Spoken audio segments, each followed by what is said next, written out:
السلام عليكم. نبدأ الفيديو بالصلاة على النبي عليه أفضل الصلاة والسلام. دورة تربية الفراخ الساسو والفراخ البلدي الهجين ممكن تربيهم مع بعض. قدامكم الكمية اللي قدامكم دي مش أقل من 500 فرخ. قلنا نربيهم الفراخ الفيومي بسم الله ما شاء الله هي والساسو يومها بيومين. أول حاجة جبنا فراخ بلدي هجين وفراخ ساسو. الفرخ طبعا الكتكوت النهاردة عامل مش أقل من 18 جنيه. بعد كده جبناهم وحضرناهم. جبنا سقايات مية، جبنا علافات، فرشنا لهم نشارة خشب، عملنا لهم عملنا لهم عشة كده في وسط المزرعة. بعد كده حطينا لهم مضاد حيوي. المضاد الحيوي ده هيقعد 3 أيام بالظبط. بعد كده هنبدأ نحط الأملاح والفيتامينات. الفراخ دي بتاكل علف 23% لمدة بالظبط شهر ونص. بعد كده ممكن تدخلي العلف مع الدشيشة الوسط، وهيكون يومها بيومين. بعد شهرين بالظبط هتبدأي تحطي العيش مع العلف مع الدشيشة بس يكون ناشف. والفرخة هتبيض معاكي بعد 6 شهور بالظبط. ملحوظة الفراخ الساسو برضو بتبيض البيض بتاعها زي بيض المزارع الأحمر، والفراخ البلد الهجين البيض بتاعها لونه أبيض أو بني فاتح. وساعات بيبيضوا البيضة بصفرين بسم الله ما شاء الله، إنتاجهم حلو جدا. لحمة الساسو بيكون لونها حمرا زي البط البلدي بالظبط. لحمته مسكرة، بتلاقي فيه نسبة دهون. الفراخ البلدي الهجين ريشه بتبقى اسود ولحمته بتبقى بيضة ومسكرة جدا وجميلة. الاتنين لحمتهم حلوة جدا وتربيتهم سهلة، احلى من الفراخ التسمين 1000 مرة. والفرخة بتوصل من 3 كيلو ل 4 كيلو مع الاكل ومع المحافظة. بسم الله ما شاء الله انتاجهم جميل جدا. انا على طول بربي دورات الفراخ، والفراخ بتبقى حلوة معايا، بتستحمل درجة الحرارة.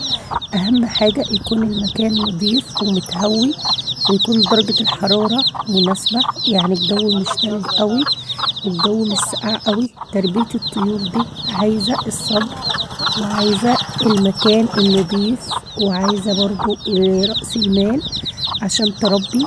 السجات اللي قدامكم دي حلوة، بتخلي الفراخ ما تغرقش في المية، وبتخلي الفراخ برضو تشرب مية نظيفة على طول. والاعلاف بتاعتها ممكن ترشولها تفرشولها شكاير وتحط العلف على الارض وهي صغيرة. بتنقي العلف عادي، اهم حاجة يكون المكان نظيف. بعد ما يكبروا شوية هتجيب لهم علافات. العلافات دي عشان خاطر ما يهدروش العلف وما يشخوش عليه ويجي لهم امراض. الفراخ الساسو ممكن تاكل عيش بعد شهر ونص، عيش صافي، وهتلاقي لحمتها سكر جدا. العيش بيربي لحم وبيربي برضو كمية دهون. الفراخ البلد الهجين هتخلط لها الدشيشة هتجيب معاها نتيجة جدا. الحاجات دي والله بتفرق. مفيش احلى من تربية البيت، ان تربي عندك في البيت الفراخ وتاكليها صبحة كده اول باول، احسن ما تشتريها من بره بيكون سعرها غالي وبيكون ما تعرفيش مصدرها مربينها ازاي او عاملين فيها ايه. غير كده برضو بتستفيدي من البيض بتاعها. بدل ما تشتري بيض، طبق البيض النهارده بقى وصل ل 120 جنيه. بدل ما تشتري بيض هتضطري ان انت تربي الفراخ عندك. هتلاقي كميات بيض رهيبة جدا بسم الله ما شاء الله. وهجيب لكم ان شاء الله وصفات كتيرة لزيادة البيض عند الفراخ. الكتكوت الاسمر خالص ده كتكوت فيومي او بلدي هجين فيوم مهجن. والكتكوت الاصفر كتكوت ساسو. والكتكوت الابيض هتلاقيه بلدي صافي بسم الله ما شاء الله. الاتنين قد بعض في الحجم وبيجوا مع بعض مع الاكل ومع الموالاه. على طول نضفوا تحتهم لما تلاقي كده المكان بقى اتوسخ نضفه وافرشه فرشة تانية على طول. وزعوا المية في كل مكان عشان الفراخ كلها تشرب مية نظيفة. حاولوا تجيبوا أملاح وفيتامينات عشان خاطر تسند الفرخة وتساعد الفرخة اللي هي تكبر بسرعة وتنمو. عندك أي أكل بعد ما يكبروا، عندك أي أكل في البيت فايض ابدأي تجيبيه بس يكون مصفياه، أو مثلا لو عندك عيش تنشفيه في البيت. عندك رز فايض تنشفيه برضو، تحطي ناشف بياكلوه برضو. الحاجات دي بتفرق مع الفراخ جدا. ما تحاوليش تأكليهم الحاجات اللي تعمل لهم تلبك معوي. حاولي تنضفي معدتهم على طول. وملحوظة تانية، حاولي من فترة للتانية كده تحط لهم خميرة. الخميرة بتنضف بطن الفراخ لو في أي بكتيريا أو في ديدان، بتنضفها على طول. وتجيب لهم برضو الكركم ده غسيل معوي جامد جدا. بتحط لها الفرخة في المية بتلاقي الفرخة معدتها نطفت خالص ويومها بيومين، وبيفتح الشهية كمان.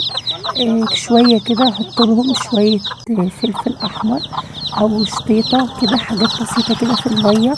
ده برضو بيساعد الفرخة اللي شهيتها تنفتح. لو في اي حاجة في معدتها ديدان بتموت وبتنزل.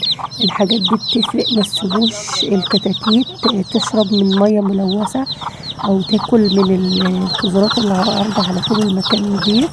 وما تنسوش بقى تشتركوا في قناتي وتفعلوا الجرس على الكل عشان يوصلكوا كل جديد. ومفيش اطعم من الفرخ البلدي، احلى 1000 مرة من الفراخ الدمرك او الفراخ البيضة. والفراخ دي صراحة تربوها هتعجبكوا قوي في الطعم وفي انتاج البيض. بتلاقي البيضة بصفرين. كل حاجة حلوة في البيت. وهجيب لكم ان شاء الله فيديوهات على تربية الطيور، البط والوز والرومي والحاجات دي. ما تنسوش بقى تفعلوا الجرس على الكل.